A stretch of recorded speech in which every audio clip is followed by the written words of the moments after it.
নমস্কার বন্ধুরা, আমাদের চ্যানেলে আপনাদেরকে স্বাগত জানাই। যারা চ্যানেলটিকে প্রথমবার দেখছেন তারা অবশ্যই চ্যানেলটি সাবস্ক্রাইব করে নেবেন এবং বেল আইকনটি দাবিয়ে দেবেন, যাতে চ্যানেলে দেওয়া সকল ভিডিওর প্রথম নোটিফিকেশান আপনাদের কাছে পৌঁছে যায়। তো আমরা জানি এসএসসিতে এক্সপিরিয়েন্স পয়েন্ট নামে 10 নম্বর করে দেওয়া হচ্ছে সকল চাকরিহীন যারা 2016 সালে চাকরি গেছে তাদের, এছাড়াও যারা অন্যান্য স্কুলে চাকরি টাকরি করছে বা 9-10 যাকে বলছে 9-10কে 11-12-এ, 11-12কে 9-10-এ দেওয়া হচ্ছে। তো এই যে এক্সপিরিয়েন্স পয়েন্ট দেওয়া কিছুজনকে আর বাকিরা ফ্রেশাররা আলাদা হয়ে যাচ্ছে যে কারণের জন্য, এটা যে কতটা যুক্তিযুক্ত এবং এতে এসএসসি বিপদের মধ্যে যাচ্ছে আস্তে আস্তে, এটাকে সবিস্তারে ব্যাখ্যা করলেন আমাদের সুমন ব্যানার্জি মহাশয়। এই ভিডিওতে আপনারা একটু শুনে নিন সুমন ব্যানার্জি মহাশয় কী বলছেন, কেন কল্যাণ ব্যানার্জি আমাদের এই এসএসসিকে ফের বিপদের মুখে ফেলতে চলেছেন। এইভাবে চলতে থাকলে ওনার মতে আমাদের যে প্যানেলটি চলছে, নতুন যে প্যানেল তৈরি হচ্ছে, হয়তো এই প্যানেলের ভবিষ্যৎও সেই 2016 প্যানেলের মতনই হতে পারে। তো আপনারা একটু ভিডিওটি দেখে নিন।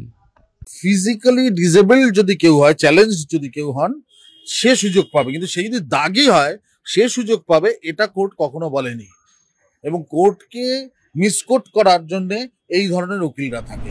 দেখুন, সিনিয়র অ্যাডভোকেট সিনিয়র ওরম ভাবে তো কিছু হয় না। সিনিয়র জুনিয়র দিয়ে মানুষটাকে কাজের হতে হয়। ধরুন, আমার বাবা সচিন তেন্ডুলকারের থেকে বয়সে বড়, কিন্তু আমার বাবা ক্রিকেট কেরিয়ার সচিন তেন্ডুলকারের মতো না। সুতরাং বয়স দিয়ে কিছু হবে না। আলটিমেটলি কেরিয়ারে কি করেছেন, উনি কত বড় উকিল বা কি আমি জানি না, কারণ উনি খুব অসভ্য লোক। আইনজীবী হিসেবে তার ভূমিকা কি আমি জানি না। তার দলীয় প্রতিনিধি হিসেবে কাজ করছে। 4টি চোরকে, 4টি অশিক্ষিত দাবি পয়সা দিয়ে যারা সিট কেনার চেষ্টা করেছে, সেই মালেদের লুকোবার চেষ্টা করছে।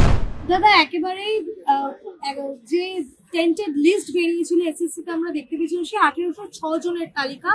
এইবার যে ইন্টারভিউ ভেরিফিকেশন লিস্ট বেরিয়েছে সেখানেও সেই 1806 জন থেকে বেশ কিছু জনের নাম খুঁজে পাওয়া যাচ্ছে, এবং একজনের নাম স্পষ্টত আমরা খবরে দেখতে পাচ্ছি, নীতিশ রঞ্জন বর্মা।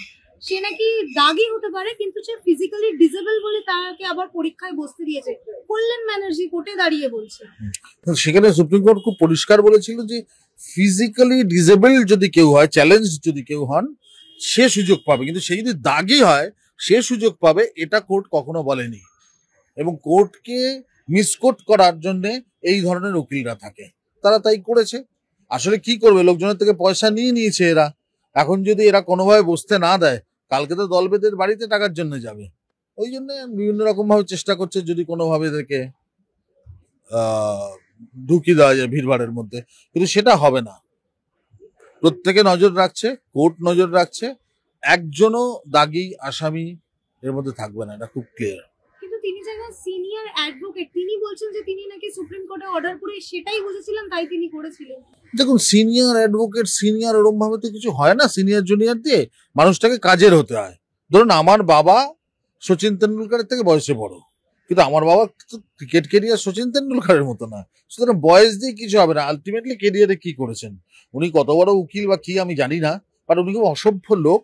সেটা ওনার বিভিন্ন বক্তব্যে আমি প্রমাণ পেয়েছি। আমার ব্যক্তিগত মতামত, এটা নিশ্চয়ই অন্য কারোর সাথে মিলবে এটা আমি আশা রাখি না, বা মিলতেও পারে, বাট ওনার মতো অসভ্য লোক আমি খুব কম দেখেছি। কোর্ট যখন বলছে যে সমস্ত ডিটেইলস সহ টেন্টেড লিস্ট বের করতে হবে, কল্যাণ ব্যানার্জি বলছে আমি কি পুলিশ নাকি যে আমি ডিটেইলস দিতে বসবো? না, ওনার প্রশ্নের মধ্যেই ওনার উত্তর আছে। উনি যদি কিছুই না পারেন তাহলে উনি ছেড়ে দিন। উনি দায়িত্বটা নিচ্ছেন কেন? তিনি বিরোধী আইনজীবীদের বলছেন আপনারা হোমওয়ার্ক করেন না, আমি কেন ডিটেইলস দেব? আপনারাই বুঝুন যে ওনার প্রয়োজনীয়তা কতটুকু। তাহলে কি আইনজীবী হিসেবে তার ভূমিকাটা কি? আইনজীবী হিসেবে তার ভূমিকা কি আমি জানি না। তার দলীয় প্রতিনিধি হিসেবে কাজ করছে। 4টি চোরকে, 4টি অশিক্ষিত দাবি পয়সা দিয়ে যারা সিট কেনার চেষ্টা করেছে, সেই মালেদের লুকোবার চেষ্টা করছে, এবং সেটা হবে না।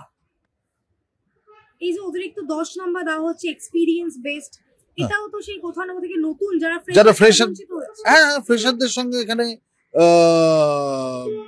যেটা করা হচ্ছে এটা অন্যায় করা হচ্ছে।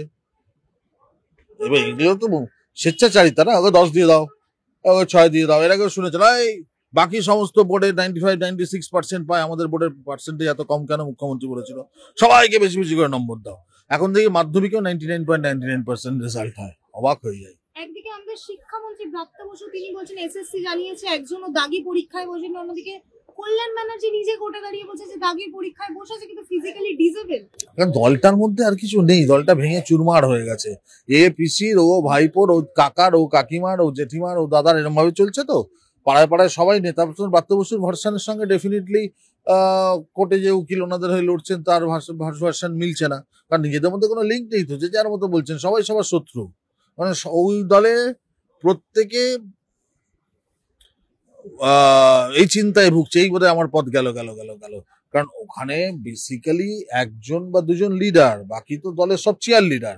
তো দেখবেন আইপিএল ম্যাচে পম পম নিয়ে নাচে, হ্যাঁ, ওরকম সামনে দুজন এগিয়ে যায়, পেছনে পম পম নিয়ে নাচে বাকিরা। কিন্তু রাজ্যে নাকি চাকরি চুরির খেলা চলছে, কুণাল ঘোষ বলছে। চাকরি চুরির খেলাই তো চলছে, ওনারা তো চাকরি চুরির খেলাই খেললেন। যারা যোগ্য তাদেরকে বসিয়ে রেখে কিছু মানুষের থেকে পয়সা নিয়ে তারা টাকা চুরি করে এর বান্ধবীর খাটের তলায়, ওর চৌকির নিচে কোটি কোটি টাকা পাওয়া যাচ্ছে, এবং সবই চাকরি চুরির টাকা। তো চাকরি চুরির খেলা চলছে না। একদিকে আইনজীবী কল্যাণ ব্যানার্জি যেমন আছে, অন্যদিকে সাংসদ কল্যাণ ব্যানার্জি তিনি বলছেন যে আমি জনপ্রতিনিধি, আমি জনসাধারণের নির্বাচিত সাংসদ 4 বারে, আর রাজ্যপাল অমিত শাহর পা ধরে রাজ্যপাল হয়েছে। দেখুন এই কথাগুলো কি মানে কথা বলতেও আমার খুব খারাপ লাগবে। মানে এটা কি কোনো শিক্ষিত মানুষের কথা হতে পারে? এটা কোনো সামাজিক একটা মানুষ যে এই সোশ্যাল স্ট্রাকচারটা বোঝেন তার এটা বক্তব্য হতে পারে? হতে পারে না তো। আমি জানি না, আমার মনে হয় উনিও আদতে কি করে ল পাস করেছিলেন আমি জানি না। টুকিটাকা হবে হয়তো, বা যে পদ্ধতিতে ওনারা চাকরি চুরি করছেন সেরকম ভাবেই হয়েছেন হয়তো, আমি জানি না কিভাবে হয়েছেন। বাট ওনার শব্দ চয়নের মধ্যে আমি শিক্ষার খুব অভাব দেখি। কিন্তু অমিত শাহ পা ধরতে হবে রাজ্যপাল হওয়ার জন্য। দেখুন এই প্রশ্নগুলোর উত্তর দেওয়াটাই না আমি কোনো প্রয়োজন বোধ করি না। কোনো একটা অশিক্ষিত লোক, অসভ্য লোক, ওনার কথার জবাব ওনার অঞ্চলের মানুষ, যদি উনি টিকিট পান, ভোটে দাঁড়ান, উনি তো বলেছেন নাকি দাঁড়াবেন না, ছেড়ে দিচ্ছেন, রোজই বলেন, নাটক করেন, ওনার অঞ্চলের মানুষ দেবে।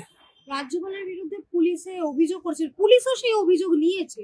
হ্যাঁ, বোকার মতো। অভিযোগটা কি ছিল? অভিযোগ ছিল যে ওখানে নাকি রাজভবনে গুলি বারুদ লুকোনো আছে। তো রাজভবন তো কলকাতা পুলিশের আন্ডারে, তাহলে ওটা কলকাতা পুলিশের ব্যর্থতা, তার মানে পুলিশ মন্ত্রীর ব্যর্থতা। উনি ঘুরিয়ে অপদার্থ আসলে পুলিশ মন্ত্রী তথা মুখ্যমন্ত্রীকে বলেছেন, উনি ব্যর্থ মমতা বন্দ্যোপাধ্যায়কে বলেছেন। একেবারেই শেষ প্রশ্ন, মুখ্যমন্ত্রী আজকে একবারে চিঠি জমা দিয়েছে ইলেকশন কমিশন যাতে এসআইআর না হয়। কি করবেন, ওনার ভোটাররা পালিয়ে যাচ্ছে তো, ভুয়ো ভোটার, মৃত ভোটার।